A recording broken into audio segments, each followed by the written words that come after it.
गांव में रमेश नाम का एक किसान रहता था। उसकी खेती अच्छी नहीं चल रही थी और उसे अक्सर पैसे की तंगी रहती थी।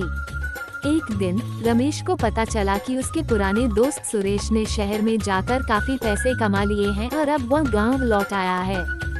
सुरेश की आलीशान जीवन शैली देखकर रमेश को बड़ा अचंभा हुआ। रमेश ने सोचा, पैसा ही सब कुछ है। अगर मेरे पास भी पैसे होते तो मैं भी ऐसी ही जिंदगी जी सकता। उसने सुरेश से पैसे उधार लेने का निश्चय किया। सुरेश ने उदारता दिखाते हुए रमेश को कुछ पैसे उधार दे दिए। रमेश ने उन पैसों से खेती के नए उपकरण खरीदे और अपने खेत में नई तकनीकों का उपयोग करना शुरू किया। धीरे धीरे रमेश की फसलें लहलहाने लगी और उसकी आमदनी बढ़ने लगी।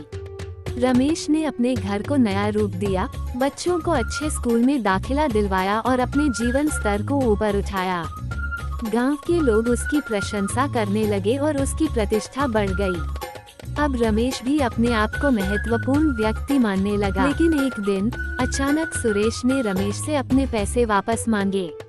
रमेश के पास उस समय इतना पैसा नहीं था कि वह कर्ज चुका सके। सुरेश ने उसे अदालत में घसीटने की धमकी दी। रमेश की नींद उड़ गई और वह तनाव में आ गया।